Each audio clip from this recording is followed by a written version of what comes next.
Muy buenas noches. 200 descargas en un segundo, aproximadamente 17 millones en un día. Y son uno de los fenómenos más temidos de la madre naturaleza, las tormentas eléctricas. Ese será el tema de la noche de hoy. Además de mostrarle testimonios, entrevistas de personas que han sido testigos de estos temibles fenómenos naturales. Así que usted no se vaya, la invitación está hecha y ya comenzamos tras las huellas de la naturaleza. ¿Cuál es el lugar del mundo donde caen más rayos? ¿Puede una persona sobreponerse a más de una descarga eléctrica y vivir para contarlo? ¿En qué lugar de nuestro municipio los rayos han cobrado la vida a varias personas? Estas y otras interrogantes serán develadas tras las huellas de la naturaleza.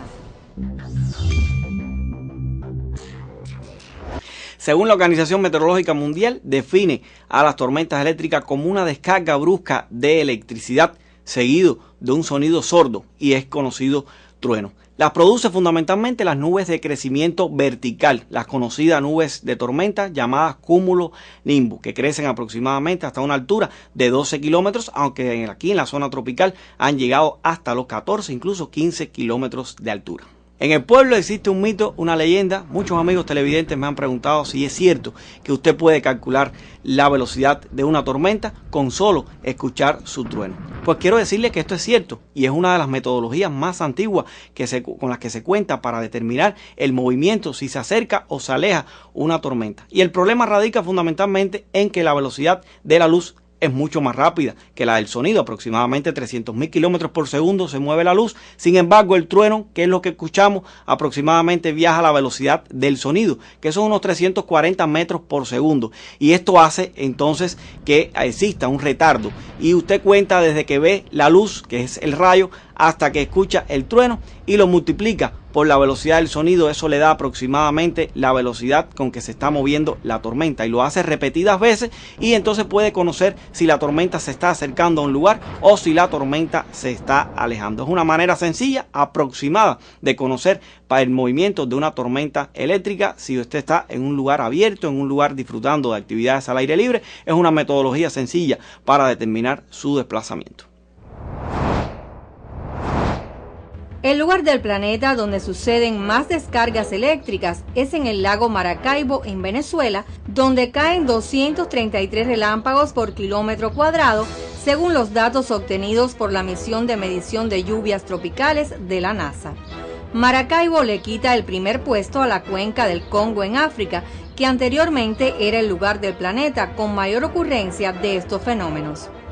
El equipo de investigación analizó un conjunto de datos de muy alta resolución derivados de 16 años de observaciones basadas en el espacio para identificar los lugares donde se producen más rayos. Ahora al lago Maracaibo se le conoce como la capital del relámpago.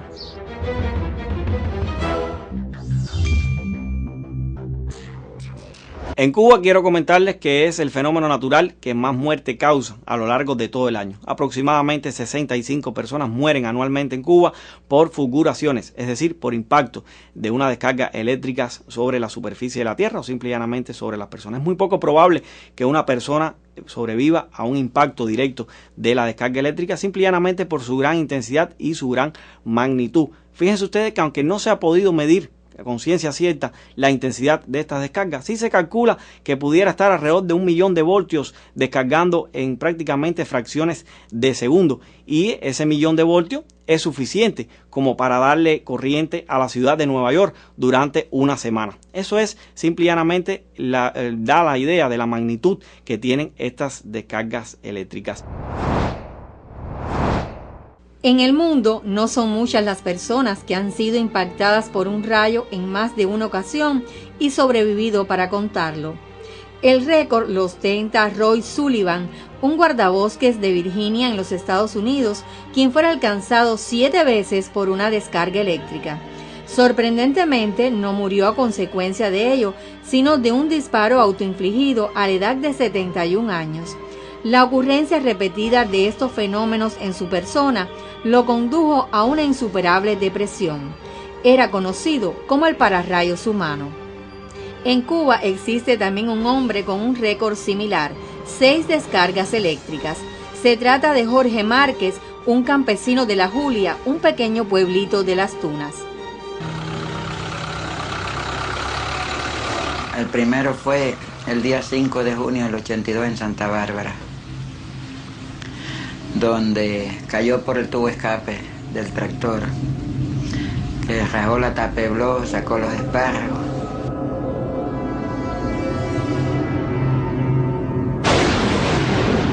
Donde me quemó el pelo completo, como si me hubieran echado alcohol y me hubieran dado candela. Perdí los empastes, me perforó los tímpanos, donde me fulminó, que no supe, no sentí ni la detonación de la descarga eléctrica esa, ni la vi, donde ellos dijeron que peste a pólvora o tatarro quemado.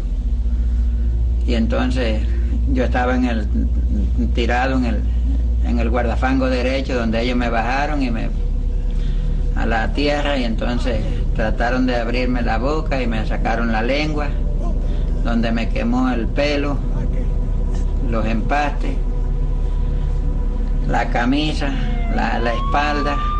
Ahí tengo la quemadura en la espalda.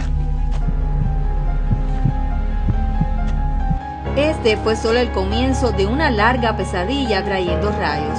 Y a pesar de que, según dice, siente los truenos antes de que caigan y la carne le vibra, no ha perdido el sentido del humor y la fe en que algún día alguien descubra por qué también él es el pararrayos.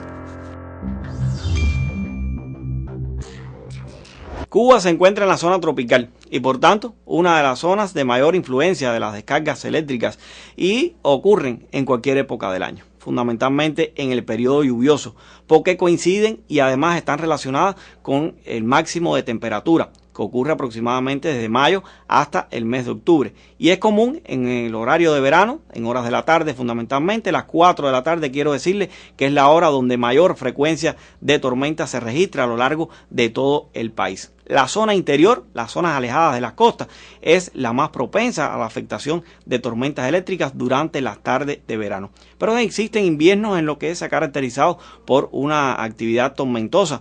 Vuelve a citarse el caso del 13 de marzo de 1993 con la conocida tormenta del siglo, con una línea de tormenta bien definida, línea de tormentas que generó gran actividad eléctrica y sin embargo no estaba en el periodo lluvioso, pero en el periodo lluvioso aproximadamente la zona interior de la provincia de Mayabeque, sobre todo los municipios de San José, Madruga, también San Nicolás, Güine, son los que tienen una mayor frecuencia de actividad eléctrica en horas de la tarde. No quiere decir que las zonas costeras no estén afectadas por este tipo de fenómenos. También se observan casos en los que esas tormentas se desarrollan en la zona interior y avanzan hacia zonas de la costa norte, producen también afectaciones. Pero la mayor frecuencia ocurre fundamentalmente en la zona interior y sur de la provincia de Mayabeque. Y si a eso le sumamos, por ejemplo, hay algunas teorías que plantean que el tipo de suelo favorece las descargas eléctricas. Bueno, los municipios que tienen suelos rojos ferrolíticos compuestos fundamentalmente por altas concentraciones de hierro son las zonas entonces más favorecidas que más favorecen las descargas eléctricas. Por ejemplo, por citarle solo un caso, tenemos la localidad de Bainoa. Es una zona que según las la estación meteorológica de esta localidad tiene una alta incidencia de rayos o descargas eléctricas. Precisamente se piensa que sea por la composición que tiene su suelo, que en gran medida es rojo ferrolítico. La comunidad de Jibacoa en Santa Cruz del Norte se encuentra a 150 metros sobre el nivel del mar y a 12 kilómetros de la costa. Y aunque la composición de su suelo no es precisamente rojo ferralítico, es un lugar donde ocurren gran cantidad de descargas eléctricas, las que han cobrado la vida a más de una persona. Esta es una zona que truena mucho. Aquí han habido casos graves de trueno. Por ejemplo, el caso de la señora mía, que la mató un trueno, una descarga eléctrica, ahí en donde está el área de lo que era el huerto escolar, en ese llano donde yo nací, me crié ahí, había muchas palmas. Y la fue eliminando los truenos año por año. Llegó el momento que no hubieron palmas y le cagué yo la descarga en la casa. Los truenos solamente no han matado personas, acá en los árboles, en las palmas y alrededor de aquí del pueblo. Por eso nunca hemos tenido un pararrayos tampoco que nos amparen, y que aquí todo el mundo le tiene mucho terror a los truenos, porque es verdad que todo el mundo aquí le tiene terror a los truenos por lo que ha pasado, las cosas que no han pasado. Yo estaba en el patio, incluso yo siempre he tenido animales, tenía caballos y haciendo unas estacas, y mamá estaba sentada y papá en la sala, y Roel en el sofá, y Gladys que por dentro en la cuna, y cayó la descarga aquella sin estar lloviendo. Entonces, saben, en el campo se usaban radios de batería. Entonces eso tenía un cable y un hilante que bajaba, que era el que se comunicaba con el radio, y por ahí bajo el trueno la mató. En el año 75, cuando se inauguró la comunidad Jibacoa, más conocida por el Rubio, vinieron varios alumnos de otras escuelas, entre ellos de Jaruco, que trajeron una tabla gimnástica y una banda rítmica. Cuando iban saliendo, que después que tronó muchísimo y muchas descargas eléctricas, los profesores decidieron retirarse para su poblado, y cuando iban saliendo por el pasillo, eran dos hermanitas que se cubrían las pequeñas lloviznas que caían con un nylon. Quizás la centella cayó en una y por las manitos pasó para la otra, que fue la que cayó al área verde, y los profesores la socorrieron rápidamente. Sabía que la niña estaba fallecida, pero no se lo dijo a los demás profesores para no causar pánico, hasta que llegaran al hospital más cercano, que es Santa Cruz del Norte, y allí sí dijeron que la estudiante había fallecido. Milagrosamente la otra hermanita dice que al caer la descarga, en la segunda fue que fue más potente y por eso falleció esta. Después, muy frecuente, caen truenos que han matado personas fuera del área de aquí, pero que pertenecen a esto aquí también. Varias descargas han caído en antenas de televisores, que han causado roturas en equipos eléctricos. Es un fenómeno que afecta a una comunidad completa. Yo desde entonces respeto mucho los truenos. Aquí no se han tomado medidas que se deben tomar, creo yo, ¿no? Porque yo no soy nadie para decir esto, ¿no?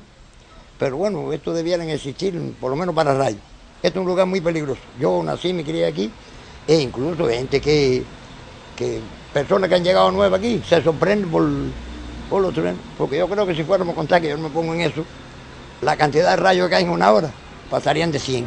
Con todos estos antecedentes, lo más recomendable es protegerse cuando el cielo comience a presagiar mal tiempo.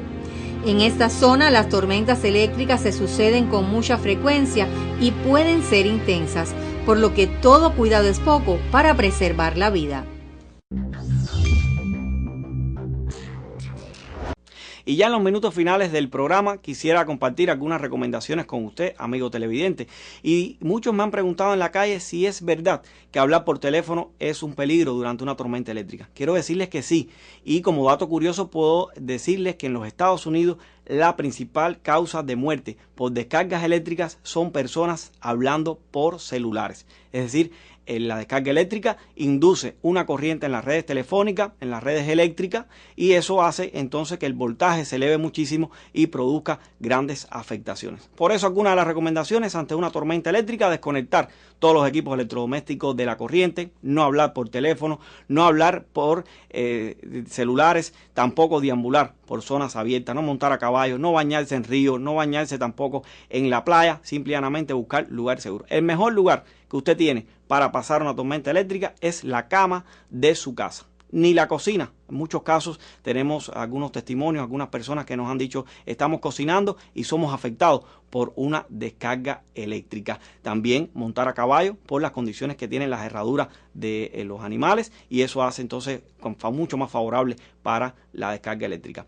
Si estamos en un lugar abierto, un lugar donde somos el punto más alto, pues tratar de agacharse, acuclillarse y poner la cabeza dentro de los pies. Es la posición que podemos adoptar y esperar aproximadamente unos 45 minutos a una hora. Ya les decía, aproximadamente ese es el ciclo de vida de una tormenta. Así que usted lo sabe, mis amigos, fueron algunas recomendaciones que usted puede seguir para protegerse de estos fenómenos naturales. Me despido invitándolos como siempre a nuestro próximo programa, justamente dentro de 7 días, para continuar tras las huellas de la naturaleza.